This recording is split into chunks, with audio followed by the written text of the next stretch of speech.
Humans have had a close relationship with animals for thousands of years. Scientists agree the domestic dog has been a trusted pet for around 15,000 years. And cats became part of the household from 10,000 years ago. And now it's estimated there are at least 600 million pet cats in the world. Exotic pets have also been kept for thousands of years. It's well documented that the Egyptians kept baboons as pets, and exotic animals kept in the home feature in many ancient texts. In modern times, the keeping of exotic pets has increased. A staggering statistic is that there are more tigers in the U.S. alone than there are in the wild. Animal owners truly believe they are playing a role in preserving the numbers of exotic animals. But on the other side of the debate, there are those who believe it is a cruel practice to keep any animals in captivity. This series explores the issues from both sides, from those who know the dangers, but see the benefits, to others who condemn the keeping of exotic pets. Their stories follow. There are 48 animals that we had to put down. Those animals included 1 wolf, 6 black bears, 2 grizzly bears, 9 male lions, 8 lionesses, 1 baboon, 3 mountain lions, and 18 tigers. I remember it all happening on a Wednesday evening at about 10 till 7 is when I received the first phone call. We became international news by the next morning. It was just a disaster waiting to happen. Zanesville is a sleepy town in Muskingum County, Ohio, with a population of just over 25,000 people. Until 2011, Zanesville was best known for its Y Bridge and many beautiful parks. It's one of the last places in the world you would expect to find an exotic pet owner with so many animals. But on one fateful day, the worst example of exotic pet ownership brought Zanesville to the attention of the world. Zanesville is a very small, agricultural, very family-oriented community. Everybody knows everybody, and everybody knows what everybody's doing. It's a small town. One of these small-town residents was lifelong inhabitant Terry Thompson, a decorated Vietnam War veteran whose main role had been as a machine gunner on a Huey helicopter. His wife, Marion, was an avid horse rider and a local school teacher.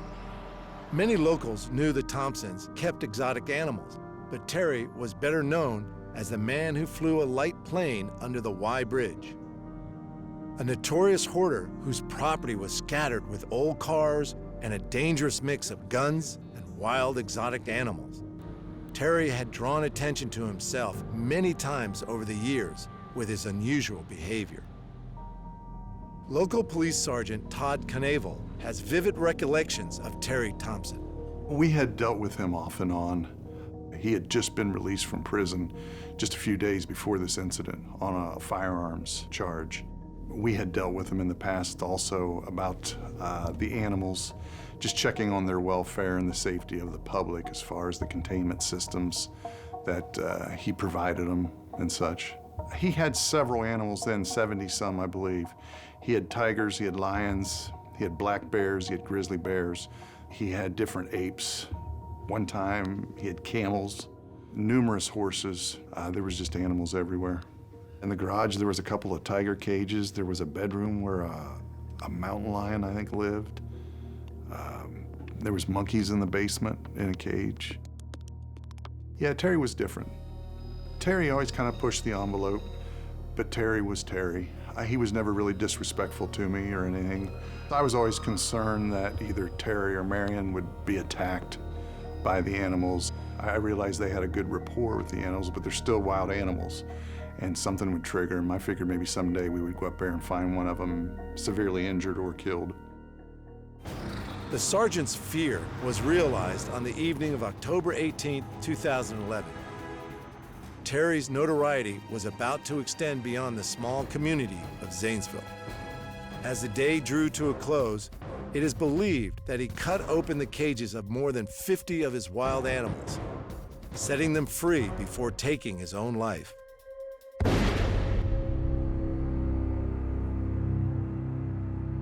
Senator Troy Balderson was born and bred in Zanesville and had been a member of the Ohio House of Representatives since 2009. This incident was a trigger for him to amend the legislation surrounding exotic pet ownership in Ohio. About a mile down the road that evening, there was a tournament soccer game going on. There could have been a lot of tragedy, and there wasn't. For the most part, no one was injured. That was one of the biggest accomplishments that I feel that came out of the situation. The next thing I saw was this black figure. It turned out it was a bear. Sam Kopchak is a retired school teacher and lived next door to Terry.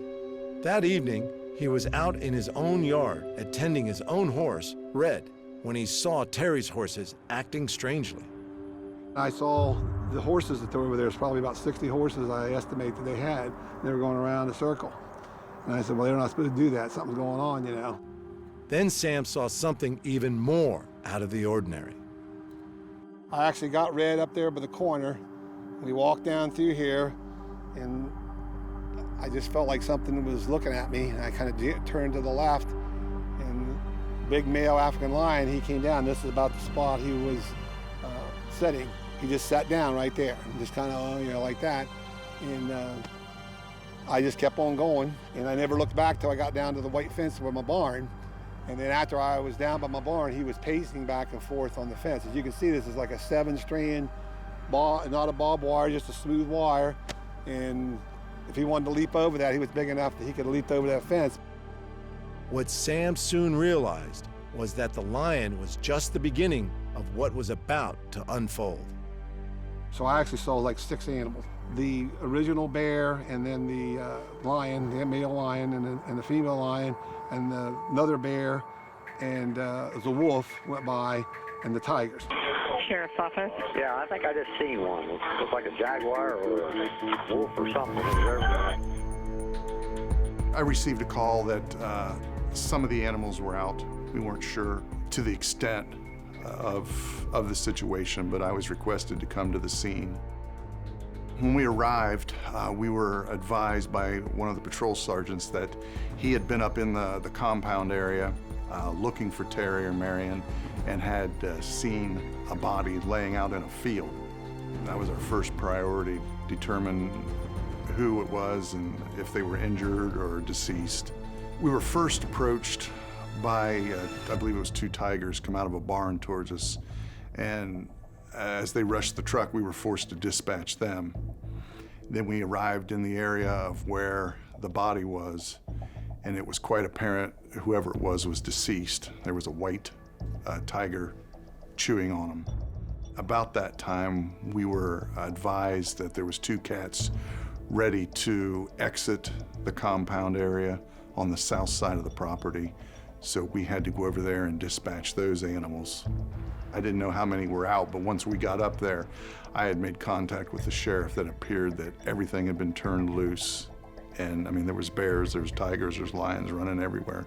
It was a huge concern because it was later in the evening. You know, if it got dark, the only thing securing that property is just a regular barbed wire fence like you would have for cattle or whatever. You know, these animals would have easily cleared that, and in a short time they'd have been in populated areas and injuring, you know, humans. There was some that had escaped the perimeter, but we had set up officers along the perimeter to contain that. I discussed with the sheriff what our situation was. There was no other option except to dispatch the animals. We started engaging the animals at different distances. Some were shot 30 to 50, 70 yards away. But then it came to where we had to go to the barn areas and that because they were in there. And yeah, we had one lioness come at us. We ended up having to shoot her, and she was stopped probably 3 feet from us when she finally went down. Most of us had AR-15s shooting the .223 round. I was concerned that maybe there wasn't enough power, but after we engaged a few animals and saw that, you know, the rifle was doing its job, then I felt a little better that, you know, we could be safe. It was a coordinated effort to try to keep everything safe and contained. Sam became an unwitting bystander to a grisly scene. I saw the deputies pull in, and my first thing was, well, there's going to take more than 2 deputies to take care of this, because if all those animals are out. And I saw a truck, and there was several, probably 4 deputies on the back with the guns, and they drove back there. And within a few minutes, I could hear shooting. It just sounded like a big fireworks display. It just kept on. It seemed like it went on forever. I saw them going across the field, just like hunters, you know, with a gap between them with their guns. 49 animals they killed, and 1 missing, and 6 that were in the house. So it's 56 total animals that were there. It was quickly determined that it would have been impossible to control all these wild animals using tranquilizers. And the decision to use live ammunition undoubtedly saved human lives. To the best of my knowledge, there was 1 tiger left, and the veterinarian there, I think her name was Wolf, she went over and got a perfect shot with a tranquilizer, hitting perfectly where she wanted to. And she, I guess, made the determination how much to give him, you know, how big he was. And he was in the weeds and so forth, and he come immediately charging out of there. And if the deputies weren't there, he'd have probably got her. They had to shoot it. When it comes down to a situation like that, I realize the animals have rights, but humans have more. And you couldn't justify risking human life for the animals. They had to be somewhat scared. They were out of their containment systems, running loose. You just didn't know how they were going to react. You could kind of surmise that he had let them go, but it wasn't until, you know, the investigation was completed later, we were pretty much, we knew that's what had happened. You know, even if you'd found them in some of their containment systems, he cut the fences so that you couldn't recontain them. I'm glad it turned out that no one got hurt. To have that many animals loose, we were just very lucky that we caught it when we did. You're not ready for something like that. We had to deal with what we had to do, and that's why I think they've come out with legislation on this kind of practice. It's not feasible. Safety for the public or for the animals. Immediately following the incident, Ohio ultimately banned the ownership of exotic animals and their transportation across state lines.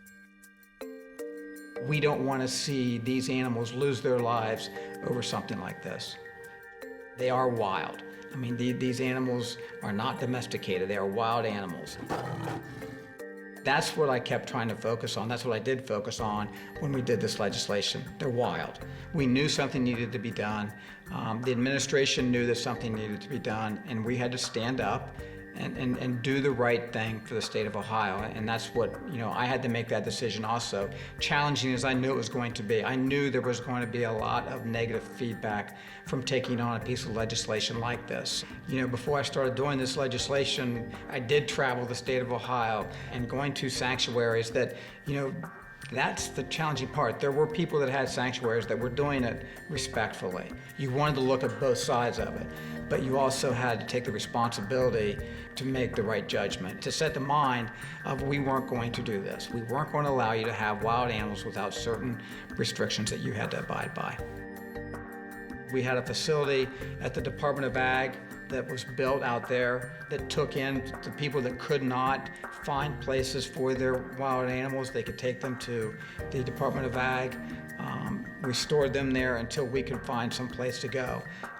There are good places out there with facilities that are capable of handling these animals, and you know, it's some place for these owners that can take their animals that they can still have a relationship with. They can still go visit, they can still go feed. I think that was important to a lot of them. You know, it's still there and always will be there, you know, in your mind about it. I'm just so thankful that nobody got hurt, and it's terrible that he had to die. It's a very sad thing. All those animals are buried back there along the road where they buried them. I mean, they dug a big, put them all in there. You see, they laid them all. So that was the bad picture on the internet that made people irate, because all those animals, when you saw that scene, and the sheriff was very upset. They don't know who took those pictures, and they put them out. But I mean, but they had to put them, lay them out so they would know they had them all. And the caretaker was the one, like I said, that was counting the heads and telling them, well, Yeah, we do have them all or whatever with it, but that made it a terrible scene too, because you see all of them lying there, like that. So it wasn't too nice to see.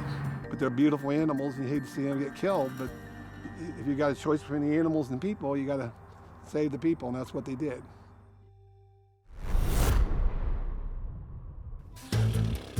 Exotic pets take all shapes and forms, and often the owners have an incredible and very special bond with their animals. And this is undeniably the case with Lisa. Oh, baby monkey. You see this little itty-bitty baby. It's cute as can be. But that little itty-bitty baby is gonna tear you apart.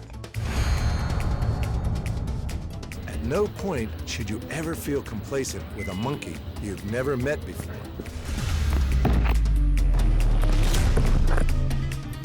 This monkey was only after the owner's camera, but it's an intense reminder this is a wild animal. If you buy a monkey, be prepared that you are gonna get attacked.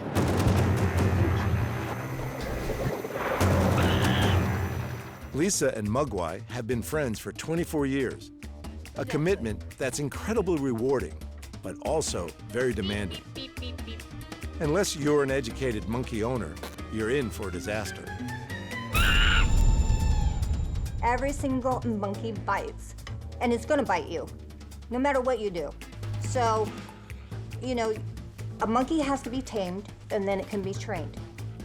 So it's a process that you have to go through, and it takes a lot of taming to become a good monkey. When you have a good monkey, it's easy to make new friends. But if your monkey is a little wild, it may bite strangers. Many vets will only examine a monkey when it's sedated to avoid any unwelcome wounds. When these animals hit 6 years old and start going through puberty, they can become wild, vicious, dangerous animals. The training that they've often learned, the domestication they've learned at that early age, that pretty much goes out the window, and you're dealing with literally a whole different animal. Monkeys frequent the tourist circuit in Thailand, and they may seem super cute, but you always need to keep your guard up and pay attention to what may become aggressive behavior. Don't be deceived by their so-called friendly antics. These monkeys are wild. A lot of these animals carry diseases that are communicable to people. They're called zoonotic diseases. And a zoonotic disease is any disease that can be transferred from pet or animal to person. And some of the diseases are quite serious. Non-human primates carry herpes and monkeypox and Ebola. So again, if you don't know what you're doing, sanitation, care, so forth, then that's something that you can take on, or a family member or a friend who's visiting, because the disease is now spread around your home. You have to step back and look at all that's involved, do your research and education, depending on the pet and what's involved. The take-home here is never should it be taken lightly, owning an exotic pet, regardless of the size or the species. We still have monkeys in the United States that are carrying disease. Probably only a third out of the 40,000 monkeys out there and growing each and every day, they are not vaccinated. We've been vaccinating these monkeys for years and years and years. And we do a serology test to screen everything imaginable that they could possibly have. This isn't a pet for someone keen on owning a low-maintenance animal. Monkeys can be a handful. She's very calm though. She'll sit and she'll watch a movie with you, have some popcorn. She doesn't get into a lot of things.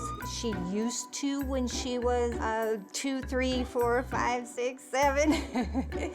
So over the age of 12 to 13, then they really start to be a part of your life.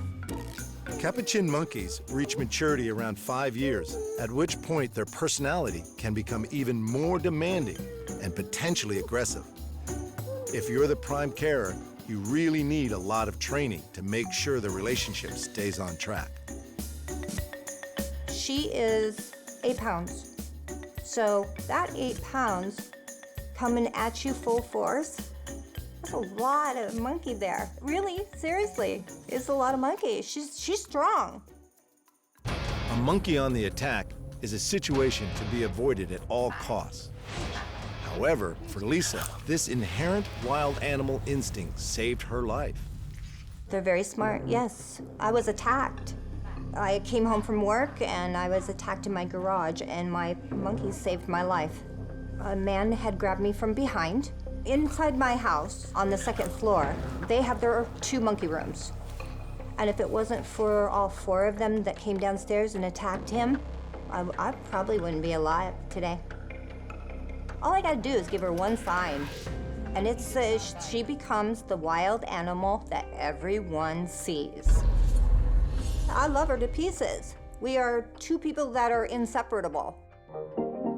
Capuchins are most notably renowned as pets of organ grinders, and were in fact introduced as exotic pets from their home territories of Central and Northern South America. These mischievous rascals certainly kept the audience entertained. Plus, they had the ability to carry a cup around to collect money. From this, their popularity grew for those wanting an unusual pet. There's pros and cons where exotic pets are concerned, because our biggest problem is the caretakers and owners that own them don't have the education that they need. Lisa has trained around 3,000 to 4,000 monkeys, often referred to as the Monkey Whisperer. Lisa is the go-to person if your monkey is misbehaving. When I take her to train other monkeys, she helps. And, you know, it's great for the other monkeys to see that they can actually be loved, that they can be touched without being hurt. Or, you know, the mistakes that these owners make by using gloves and using weapons and the shock collars and things like that. I mean, it's still going on today. Owning a monkey is a commitment for up to 30 years or more.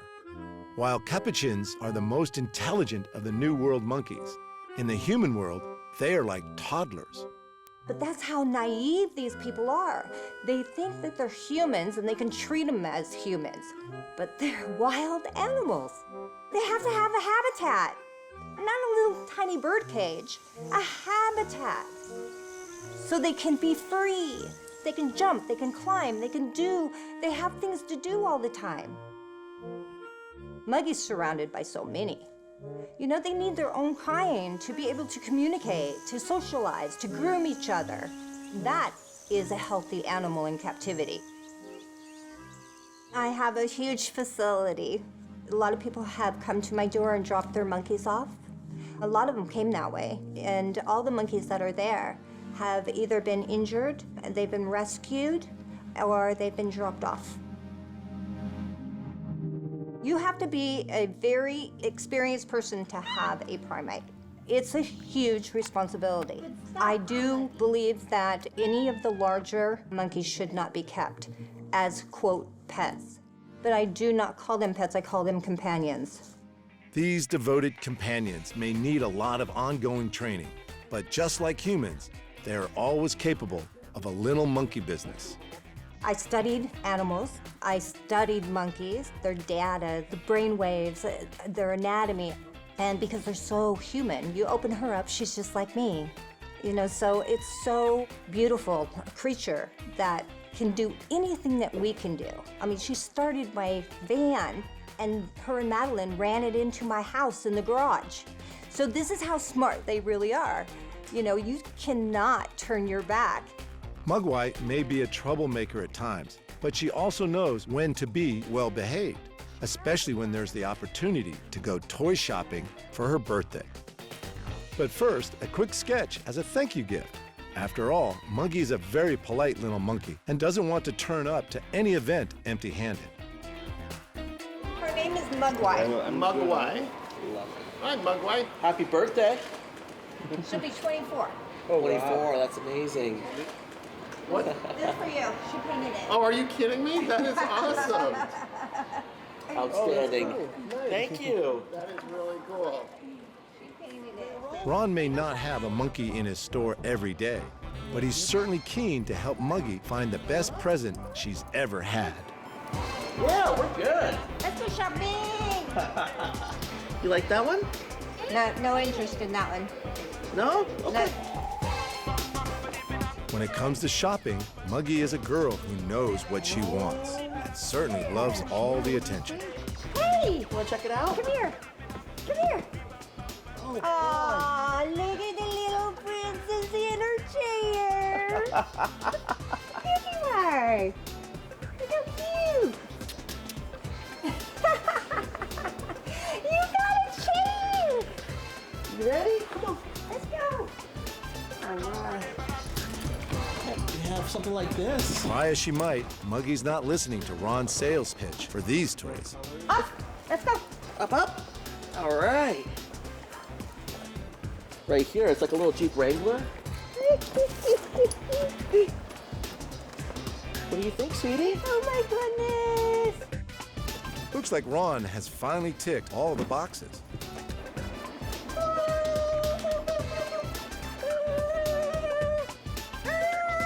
Back up. Ding, ding, ding, ding, ding, ding, ding, ding, ding, ding, ding. Ready?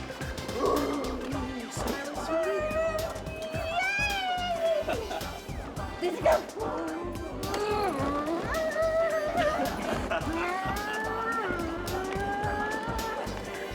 One, two, three. Are you a thrill seeker? Thrill Seeker Yellow doesn't seem to hold as much appeal. However, the scooter looks like fun. Okay, hang on. Got a good grip of us? Ready? You got a steer.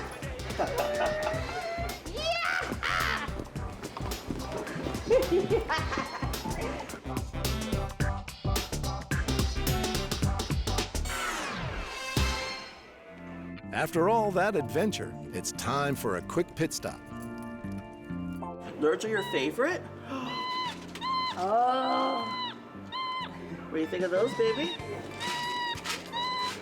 her ultimate favorite candy. Oh, perfect. Oh yeah. Her, The texture and the yeah. creation and everything. I got a few more for you, Bubba. There's a lot of controversy about owning a monkey. Not all monkeys have a great reputation, and many certainly aren't as well behaved as Mugwhy. But it seems the key is all about good parenting. All right, sweetie, your total is $64.94. You see it right there? Yeah, that's gonna be for your new car, your new Jeep. What do you think about that? You gonna be a journey girl? You can go on journeys with Mama? All right. She's like, yeah. Yum yums? It comes down to how well they are taken care of, and that is the big picture. I get judged every single day. But what it comes down to, when they lose control of that monkey, who do they call? You can call me names, you can say whatever you want to say, but at the end, you're going to be begging for my help. You know, and am I going to turn that person away because they were crappy to me? No, I'm going to help them because it does not matter. I don't care about them. I care about those animals. That's what really matters to me.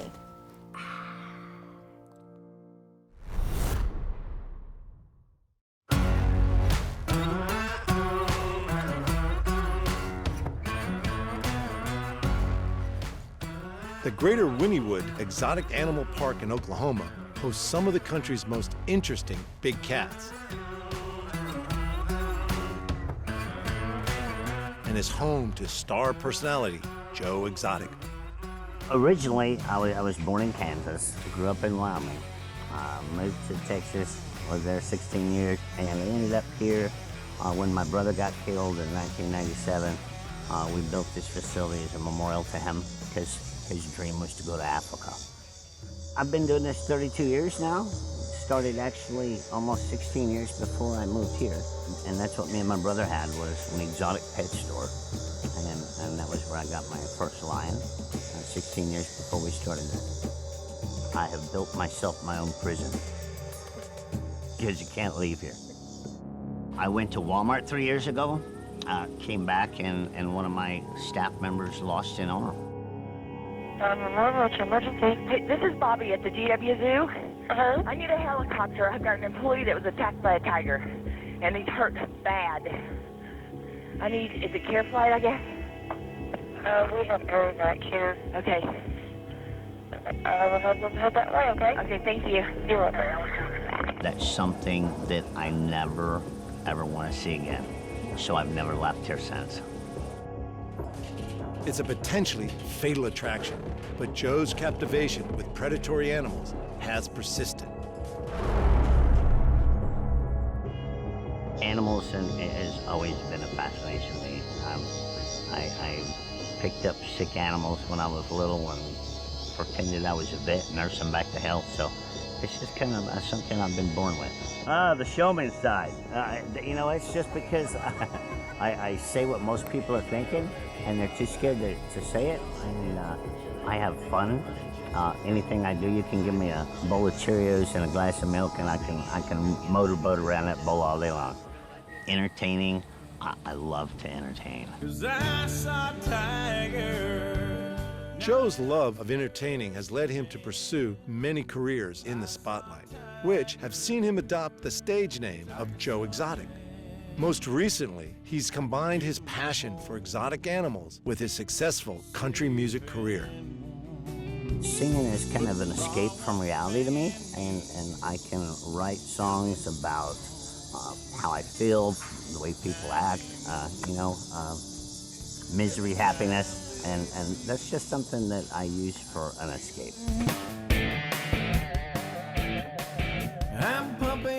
Sure, he's a little eccentric, but he does have ambition.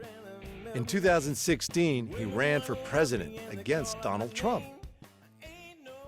I laid in bed one day during the presidential election, and, common people like you and I never get heard. That's a fact. You can vote all day long. You can send a letter, you'll never get a response, and if you do, it's a form letter.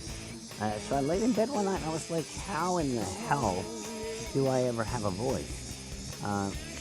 Woke up the next morning, filled out my federal papers, signed up to run for president, and I learned more in 11 months of running for president of the United States than I did in 12 years of high school. So we gave him a run for the money.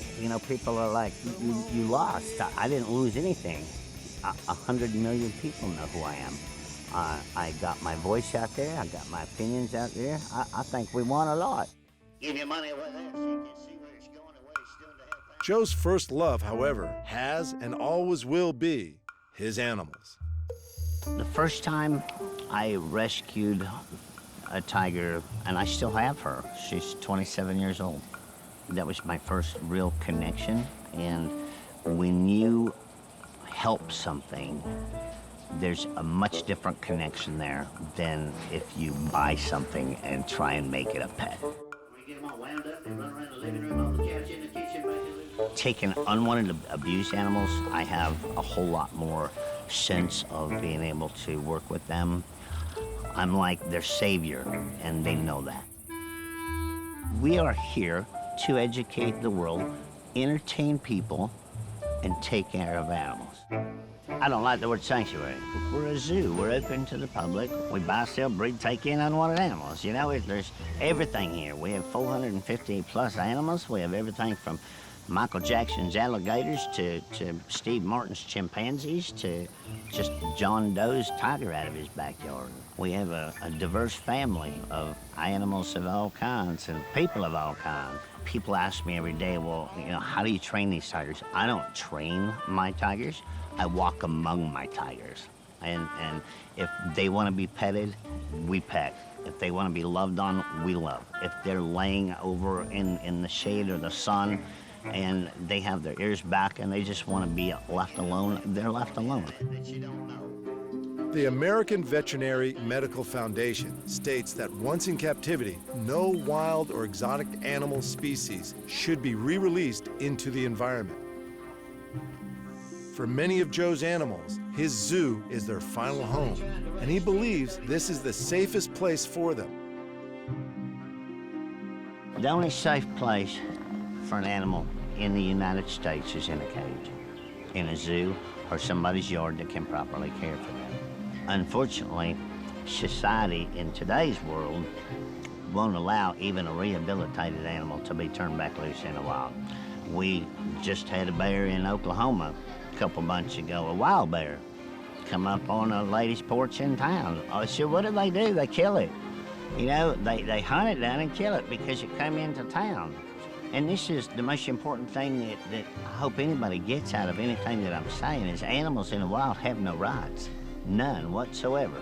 We trash our oceans.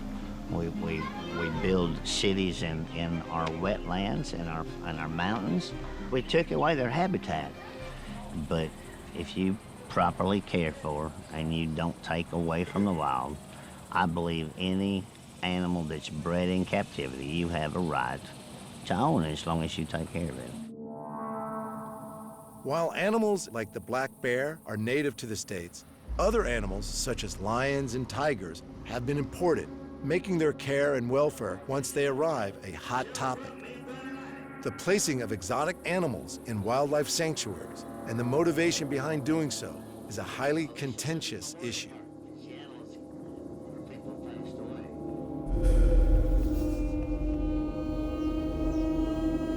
The federal government of the United States, and this is what we're working on right now, has tigers and lions on our Federal Endangered Species Act. Okay, our Endangered Species Act was designed in 1972 to protect native species of our lands. Tigers, lions, kinkajous, orangutans have no business on our endangered species list. Okay, but put them on our endangered species list, what that has done is, you know, private citizens are not allowed to possess, own, breed, interstate commerce, which means sell across state lines or anything like that. 2 months ago, you saw online that there's too many tigers in America. A month later, we put them on the Federal Endangered Species list. In the meantime, they ship a circus tiger in from Peru to America and 13 lions from another country. Somebody's got to make up their damn mind. Have we got too many in America? Do they belong on the endangered species list in America? And why are we shipping them in? Because it makes good rescue stories. We rescued a tiger from Peru, and we need to raise $33,000 to care for this damn thing. And they euthanized it 6 months later because the money train ran out. As yet, there's no central database or requirements for exotic animal owners to record and report on the disposal of animal bodies. The recommendation is for the bodies to be cremated to ensure animal parts don't find their way onto the black market.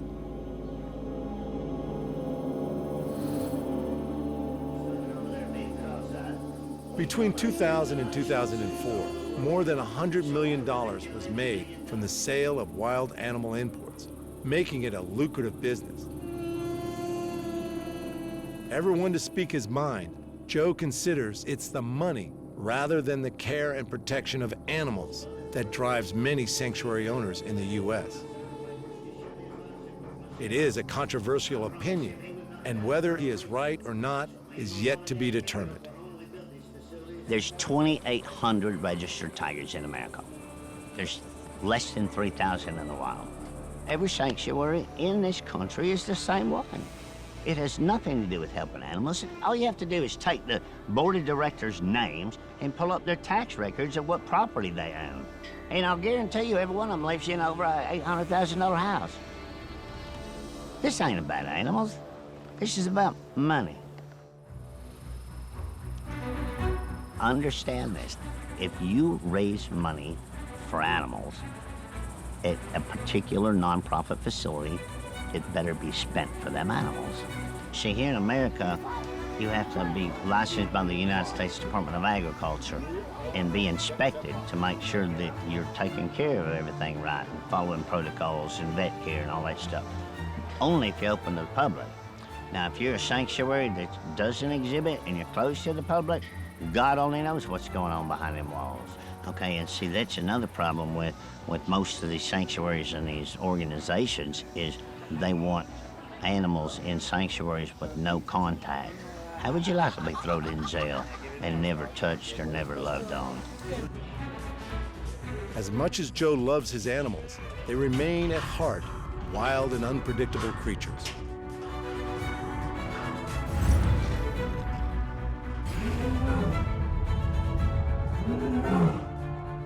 Some of Joe's most dangerous residents are his bears, and he knows all too well the potential risk of keeping these unpredictable animals in close proximity to humans. I've not had good encounters with bears. We actually have 4 grizzlies here and 3 black bears. They're just as personable as any other animal. Ozzy, who is our largest grizzly bear, will sit up and give you a high five and French kiss you and everything else. Ozzy came from Kansas, and back in the early 2000s when Kaylee Hildebrand was killed by a tiger getting her senior picture taken. Kansas panicked and passed some laws that made it illegal for private owners to have animals, and that's where Ozzy arrived to us from. Was a private owner who just had some exotic animals, and this bear loved that guy. And when he arrived here, he was probably 6 feet tall, standing up on his back 2 feet, and this guy walked him around the park just like it was a dog. He is 100% lovable as long as that fence is there. That is as much his security blanket as it is for our safety.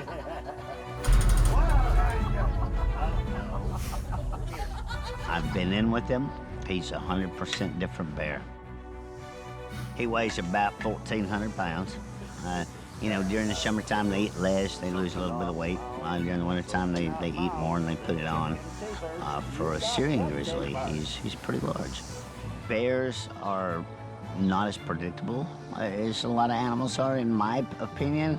Bears is something that I've really never specialized in working with because they're just so moody.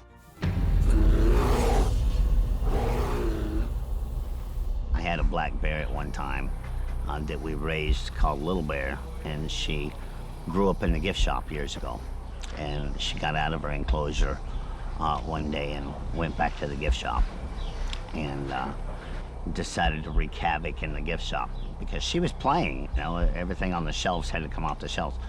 And I put a harness on her and went to walk her out. And bears are much different than tigers. When they lay their ears down and they do that, you're gonna get bit. Bears may be different to tigers, but that doesn't mean tigers pose any less of a threat to Joe and his team.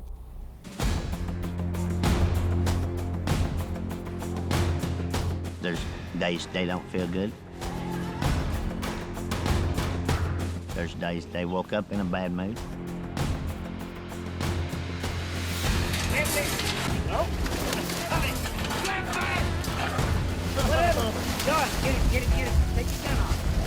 Like I said, I've built myself my own prison. If people think that you do this because you're getting rich, they really need to come work here.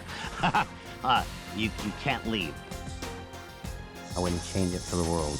I have a goal in my life, and that is to be somebody and accomplish something. And that's the way I was raised, and that's what I'm gonna do. I saw my brother killed at the age of 32 years old. I buried my first husband here at the age of 32 years old, and I'm gonna leave this world leaving my mark. I've dealt with so much death in my life, and life's too short to get tied at. So my personality is, I laugh all the time.